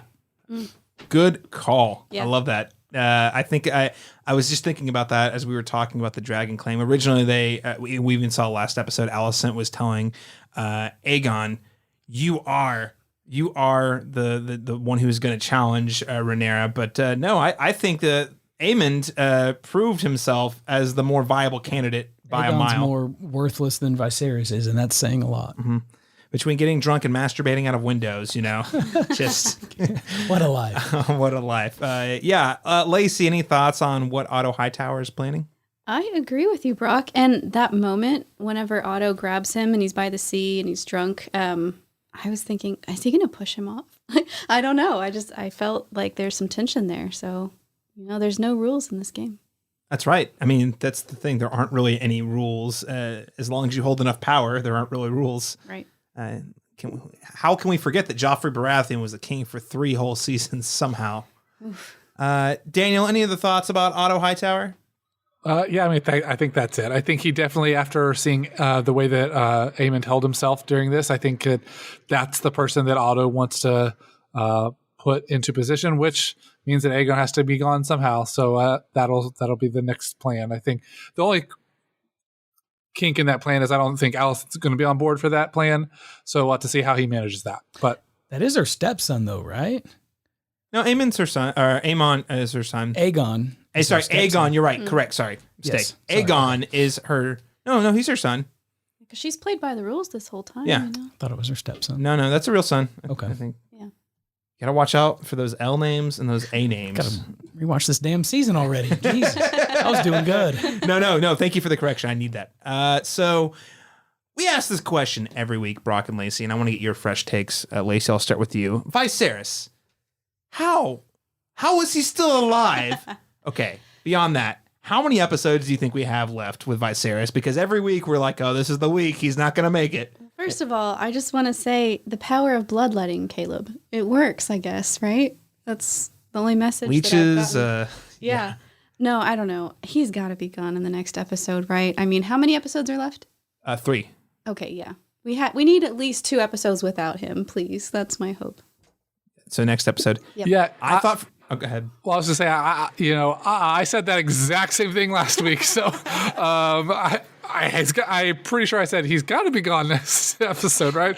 Nope, he's still here. And I swear he's been more lively the last 2 episodes than he had like the previous like 3 or 4. So outside the very last scene, finally in the very last scene, he was like looking like he was done for. But he's got to be the next episode, right? Do you guys think Alicent would be capable of poisoning him? Because I'm surprised it hasn't happened yet. That's where I'm at. How especially with Otto back in play, I'm like, how are they not? Okay, so here's the thing. A little bit of prediction. And I'm not basing this off of anything. I just want to clarify on that. So how is it that between Otto and Alicent, they can't just control what the people hear?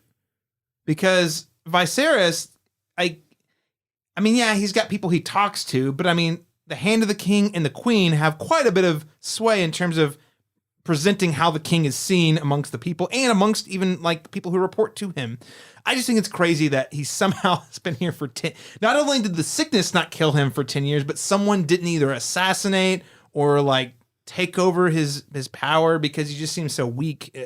Not only his health, but as a ruler in general. My headcanon for that is that they all were like us and were like, oh, he's gone in the next like year. We don't have to do it. And then he just didn't die. So that was my take on that. They're all just every day. They're like, this is the day. It's got to be the day, right? Like they're all saying the same thing we are. Like, how is he still going? We didn't point out last episode, but I'm sure we all noticed he did in fact lose an arm in that 10-year time jump. So, you know. He did? Yes. Yeah. He's missing an arm. Did not notice. The arm that was infected, it's now just like a sleeve. I did not notice at all. It was really clever because I didn't notice it until after we'd recorded our podcast last week and people online were talking about it. And I was like, holy cow. Very subtle detail, easy to miss. So you guys clearly didn't notice it. Don't worry. I think it's a lot of people. It's too dark. I couldn't see. All right. So Brock, make a bet here. I mean, how many episodes we got left with Viserys? 3 episodes left. He's going to last 2.5 more episodes. He is going to die halfway through the last episode, setting up, because right now we had Alicent and everybody sailing off the distance. We had Rhaenyra and Daemon staying. They're going to be building up, talking, doing their thing. He's going to die halfway through the last episode. That's going to build up this huge civil war type thing that they're going to do as Rhaenyra takes power, goes back to King's Landing to claim her throne, and they say, you ain't getting shit. And then that's where it's going to end for season 2. They're going to... The big... Yeah, you're probably right. I feel like season 1 is going to be like the pro... I know it feels like there's like a prologue within a prologue with a prologue in season 1, but I feel like it's going to, at the end of the day, kind of be like a prologue to the actual civil war. I think you're right. I think we're going to get... I was thinking episode 9, because historically, not every season of Game of Thrones, especially not the later seasons of Game of Thrones, but episodes like seasons 1 through 5 of Game of Thrones, episode 9 was the biggie, where you're like, oh man, episode 9, Ned Stark loses his head, Battle of Blackwater, Robb Stark gets murdered at the Red Wedding, there's the Battle at the Wall in season 4. So, I mean, like I thought he was going to die in the 3rd episode, so now I'm just like... What if they were just trolling us and he actually sticks around for 3 more seasons? Oh man, I think it's gonna be episode 9. My hunch is, but but by using the same logic though, it's just a half an hour. I feel like episode 9 ends with his death, and then episode 10 is the fallout. Okay. Which is gonna be people ratcheting it up and planning for war before there's an officially a war. All right, so let's move on to the final section of the episode, part of Brock's top 12 minutes of the season. So Rhaenyra starts to plan her next move. So Lenore arrives the next morning after all this has gone down, clueless. What happened? God bless him. He was off probably getting laid, drinking, whatever it is he was doing to mourn the death of his sister. He appears very sincere in his sadness upon hearing about the news, about the circumstances, and he promises to be a better father in that scene, that he's going to double down. He's not going to go to war like he wants to, but he's going to be there for the kids. But right after this, we see Rhaenyra approaches Daemon to propose marriage so that they can strengthen their family against the threat of the Hightower's claim.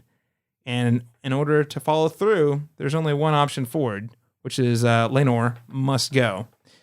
And I like to point out, I know when Daemon is up to no good. Do you guys know how to know when he's up to no good? He looks super handsome. His cloak. It's the cloak. He's got the Sith Lord cloak on. You guys ever notice when He's always up to no good. he's like, I'm going to a brothel, cloak. I'm gonna murder my wife, cloak. I'm gonna pay this guy to murder his lover, cloak. Anyway, it's just really funny. It's like the same cloak every time too. But so we see Daemon. He recruits Laenor's lover to take him off the table. Very cool sequence because as we learn, there was a lot of misdirection here. You're thinking. I'm curious. I want to hear if you guys bought this because I was hook, line, and sinker because I was like, oh my gosh, they're showing us the links that Rhaenyra is willing to go to get her way. And I was like, holy cow, she's a monster. I thought I was on her team this whole time, but wow, she just kills her totally innocent husband. And thankfully, it was all misdirection. And she freed him from his bonds because he actually hates the lifestyle he's living in anyway. So he can go kind of run off and remove himself from the quote unquote Game of Thrones.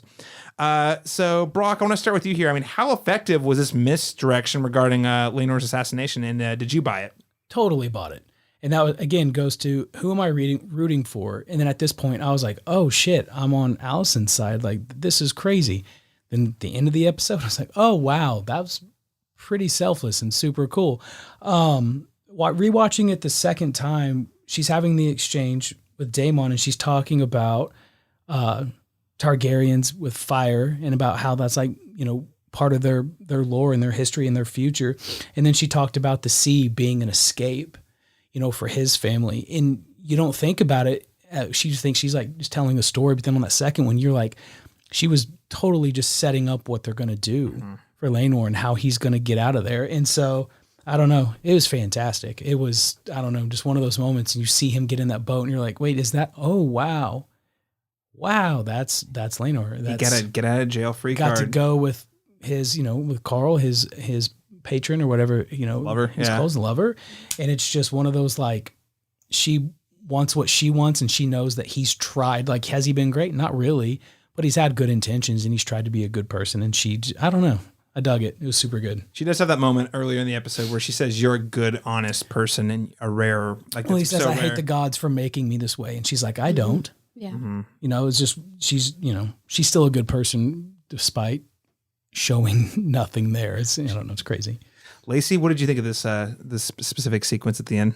Yeah, no, I agree. I totally bought it. And listening to what you were saying, Brock, I was thinking about it. So we open the episode with the sister, I've already forgot her name, like falling down into the ocean, returning into the sea, the Valyrian way, and then the brother escaping in that same way. And that's how the episode closes. So that's really cool that they did that. Nice bit of symmetry. I didn't even think about it that way. Both children taken by the sea from their parents. Yeah, see, the episode's romantic, despite it being a little like dark and hard to see, whatever.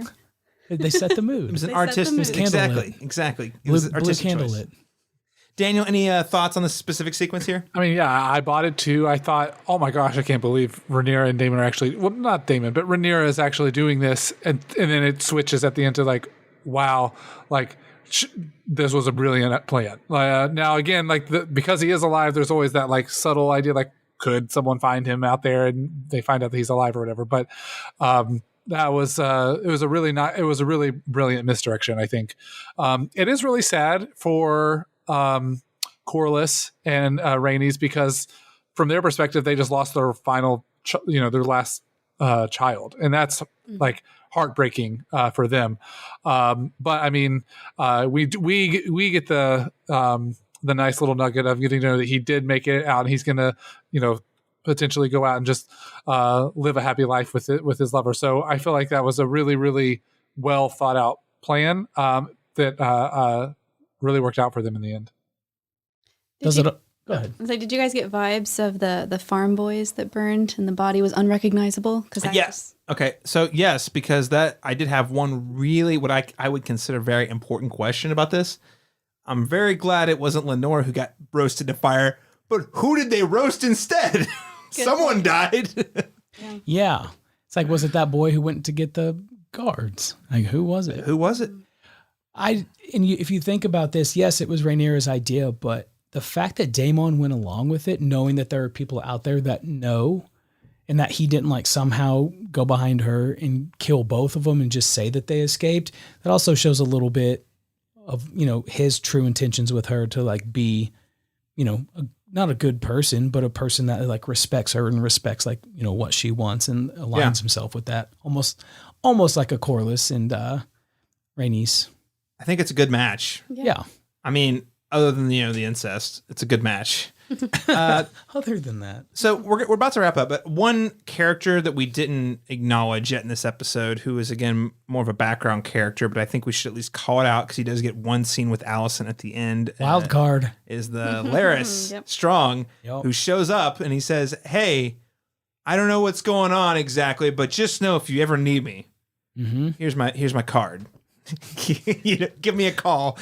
And Alicent's basically like, I don't need you right yet, but I'm going to. So just hang tight. What did you guys make of Larys Strong in this episode, making a couple of very small appearances? Daniel? Yeah, I mean, like he's basically like begging to do something like murderous, like is how I felt. Like he's just waiting for to do something crazy. Like and I was actually a little surprised that Alicent seemed to be so open to it. Like she seemed pretty upset with him in the last episode after he, murdered his family and opened the hand back up for Otto. But I guess she's come around to it at this point after everything that happened in this episode. So we'll see. But yeah, he is definitely someone that we need to keep our eyes on because he is willing to do just about anything, I think, at this point. Yeah. Bronca, you put it well. He's the wild card. Any thoughts on Larys's tip of the hand? Yeah, I think he's one of the more powerful people than we realize with how he's kind of aligning himself. He kind of reminds me of, who was it from Game of Thrones? Viserys? Yeah. The bald guy. He kind of reminds me of him in a way that like he has so much like kind of underlying and everything. Like he just kind of snakes in and out of stuff and tries to like lay little nuggets and like get information or give information or promise things. And so that's why I think he's, wild card now, but just, huge player here in the next few episodes. Mm-hmm. I'm really intrigued by where that character's going because I'm not sure if all the characters are going to make it out of this season. But I am fairly confident that Larys Strong is going to be in it for the long haul. Super creepy. Yeah. Oh. I mean, I know Baelish is creepy, although I have a little memorial of him up in my office. But he's I guess creepy. He could be a Baelish. He's creepy, but Larys is creepier to me somehow. Yes. Yeah. Lacey, any other thoughts about Larys Strong? So you had mentioned last week you don't know what his motive is. I want to ask you, do you feel like you have a better idea or are you still confused? No. He wants power. So obviously he wants power. That's the clear thing. He is hedging his bets that Alicent Hightower is his ticket there. Two things. I don't know. I still don't know why do you have any thoughts? I don't know what it is is his end game to get on the throne? Is his end game to be the hand? Is his end game something bigger? He's trying to take other countries to war. Is he just trying to create chaos? It's very unclear, which makes him kind of scary in that in that sense. Because even Baelish, you knew generally what he was out for revenge, essentially, and his winning the game and climbing the ladder was as an FU to everyone who ever kind of put him down. This guy, I don't know about him. I don't know. So it's a little concerning. I think the other thing regarding Larys that I think gives me pause. Shit, I forgot what it was. Gave you pause. So much pause. I know, so much pause that I forgot what I was gonna say. Yeah, just cut it. We'll just cut it. I'm gonna hate it. I'll think of it like laying in bed tonight. He'll come in here and record it. Mm-hmm. Yeah, I've done weirder things. But yeah, Lacey, I mean, what do you think? Well, because Alicent mentions that you're looking at the new Lord of Hightower, but he doesn't seem satisfied with that. That doesn't even seem like he cares that much, right? So that was the thing. Yeah. At what point is he going to jump ship to someone else? Well, and I was wondering, is he in love with Alicent? Is there something about her specifically? I don't know. Oh, like he's like infatuated with her. Maybe, because there are some creepy stalker types out there. He has stalker vibes. He does. Yeah. Well, we'll have to tune in to future weeks to find out. If I were betting, I feel like Larys Strong is probably going to be one of those we're not going to learn much more about until season 2. I could be wrong though. I think he's definitely in it for the long haul though. Mm-hmm. Well, we are done recapping the show, but as part of a new segment in this season of The Cast Beyond the Wall, we're going to wrap up each episode by awarding honors to various characters. As always, we pick who wins, who loses, and who is the biggest wildcard player. And if you did select a special award for this week, you can name that out as well. Daniel Stoll, I'll start with you. Yeah, for me, I actually had a difficult time choosing this week, but for the week's winner, I actually went with Aemond, just because he's able to gain the dragon. I think that's going to be a huge thing. For this week's loser, I couldn't not put Corlys and Rhaenys just with them losing their last child. I think that's just very heartbreaking for them. And for this week's wildcard, maybe the easiest one of the week, I think we're all going to be on the same page here, is Larys Strong. I think, what is that guy up to? To quote Better Call Saul, for any of those who are Better Call Saul fans, what's he up to? And then for a special award, I just had to say, like, best family drama. Like, I think that's the whole show, and I think that we start to get the hints of that in that scene that we've said is the best, and I'm ready to see more of those types of scenes. Most Succession-like episode of House of the Dragon. Nice. That's a good way to put it, Daniel. I like that. Lacey, who do you pick as this week's winner, this week's loser, and this week's wildcard player? So for the winner, I chose Rhaenyra because her dad defended her in front of everybody, and then she also got to marry a guy that maybe she's actually in love with and she could actually have a nice, happy future with. So for me, that makes her a winner.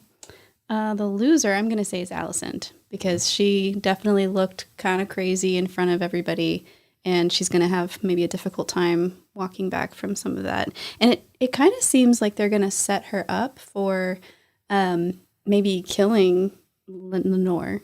I don't know. There was a brief, I don't know if you caught that, between Rhaenyra and Daemon at the end. So anyways, I'm thinking she's the loser. Wild card, Aemond. He's got this badass scar now. He seems to be a completely different character. I don't know what he's going to do with this power that he has, but it seems like he's the wild card for me. If you're going to get a scar, make it an eye scar. It looks pretty cool. 100. Yeah. Eye patch. Oh, cool. Special award. So I'm going to name this one the Shakespeare Award, because what's more Shakespearean than pretending that somebody's dead? Everyone thinks you're dead, but then it turns out you're not. They did that with Juliet and Ophelia, I think. Anyway, so Lenore, he gets my my Shakespeare Award. Mm-hmm. Mm-hmm. Good job, Lenore. You get some awards, because I'm of the mind we may never see him again, or we at least will not see him again for a very long time. It's my guess. Yeah, we'll see. Brock Lay, what are your selections? Daniel, if you were not in Illinois, I would accuse you of cheating off of my paper. This week's winner, my boy Aemond, because badass dragon. This week's loser, Rhaenys and Corlys lost both of their kids in a matter of weeks. This week's wild card, Larys, because creepy. And this week's special award is the Kaiser Soze Award for completely throwing my judgment and what I thought was happening until the very end and just mind fucking me. So sorry, bleep it. Bleep it. People who listen to this show, watch Game of Thrones. You're good. I know. You're good. I've gotten a lot better about cursing, so I felt bad for that one. I'm gonna bleep that. In fact, I might take a soundbite of you and use that every time I want to bleep. Use something. it from Fast 9. Use one of my F words from Fast 9. That's probably way better. All right, I'm gonna say something similar but a little different to the rest of the table. This week's winner, I'm gonna say Daemon. The dude just married the heir to the throne officially on paper. I know it's going to be challenged. I know it's going to be contested. But not only does he get himself way closer to that seat of power, but also he has a romance with this woman. So I think it's a romantic win. It's a power win. And now they can, and they're both dragon riders. I know we haven't seen Rhaenyra riding a dragon in several episodes, but they both ride dragons. I think it's a power couple in my book. We'll see. Hopefully it lasts. I really hope so. This week's loser, I will agree. Corlys and Rhaenys, they are kind of at their wits' end. They don't have kids. That their only hope at a bloodline are children that they acknowledge that are not theirs. They know they're not even lying to themselves about the end of their bloodline. It's pretty hopeless, which I think in turn is going to make them a lot more dangerous and willing to take some big risks in the weeks ahead. This week's wild card, I'm actually going to go House Hightower, so that includes Alicent and Otto, because they're scheming something. Yes, Alicent might have lost her cool in front of the group, but I think the thing that is most interesting is I don't know what they're going to do next. And maybe it is poisoning the king, or maybe it's just waiting until he dies and we have another 10-year time jump. I don't know. But I think they're plotting something clearly. This week's special award is the Never Ending Story Award for the best Falcor moment, in which this is probably the best Falcor moment since we saw Daenerys first mount a dragon in, what was it, season 3 of Game of Thrones? And I mean, this was a kid mounting a dragon. Why did he not fist pump in the air? That's all. If he had done that, it would have been a home run. If you'd have done that, the water scene would have made more sense to me. Awesome. Well, this was a great episode, guys. I finally feel, I don't want to say for sure until the season's done, but this is the episode where I was like, yes, I feel 100% confident in putting my chips in on House of the Dragon, because I can't wait to see where they take it. Just quickly at the table, is there anything else you would like to add about this House of the Dragon episode, season 1, episode 7, Driftmark? Lacey? I'm just really excited to see what happens next. I've mentioned this a few times now with Alicent seeming to maybe not care about the rules so much. Maybe she is capable of murder. Oh, I saw the look in her eyes. She's super capable of murder. The question is who first? Broccoli, any thoughts on this episode? Finally hitting its finally hitting its stride. All right. Daniel, close us out. Bring us home here. Yeah, I think that I've been on the heels of, like jumping all in. And I think, like you said, Caleb, this is the episode where I'm all in now. And I really like that I hit that point where, I think about, the Battle of Blackwater sometimes when I think about I wanted everyone to win in a lot of that situation. And this was that scene where I wanted everyone to kind of win. So I'm glad that I'm in that spot where I don't really know who I'm supposed to be rooting for. And that feels very Game of Thrones for me. So, yeah. Awesome. Please don't let us down, show. Don't hurt us again. You've got us. You got us. Just don't let us down. Don't make us relive the past. All right, really quickly, just want to note that the title for next week's episode is The Lord of the Ties. I think, keeping time in mind, we're going to bypass that. But I don't know. I think Lord of the Ties seems to imply that we'll be featuring the sea snake, Corlys Velaryon again. So, yeah, I think that's a safe assumption here. Quickly, want to wrap us up here. Just to remind you, if you enjoyed this conversation, please help us by heading over to your preferred podcast app, that's Spotify and Apple Podcasts, and give us a rating or a review. You can also keep up with future episodes of the Cast Beyond the Wall by following us on Twitter at cast_beyond_GOT, or heading over to Facebook at facebook.com/Cast Beyond the Wall. Broccoli, where can people keep up with you and cool stuff you do on, just in general? Brockness_monster, on Instagram, and then Broccoli Design on Behance. Awesome. Lacey, is there a place on the interwebs, whether it be social media channel or website, people can check out more of your work? I would say more to come on that, Caleb. All right. I'm gonna hold you to that. I'm gonna plug you in future episodes. Okay. Mark my words. All right. Daniel Stoll, any closing messages you'd like to give to the listeners? Yeah, always be excited to read any reviews you may have. And if you have anything specifically you want to say to me, you can always find me on Twitter at DanielStoll23.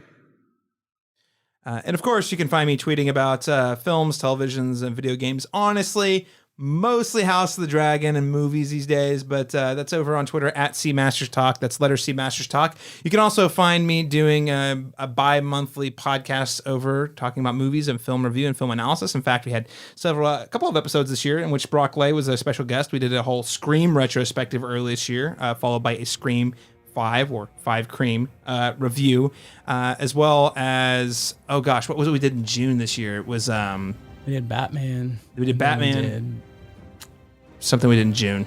can't remember. The Batman. You can check it out. We did the conversations on the Batman over at thecinematropolis.com. The name of the podcast that we discuss these things on is the Cinematic Schematic. Thanks so much for tuning in, listeners, to this discussion covering House of the Dragon Season 1, Episode 7. Join us next week when we continue to go beyond the wall.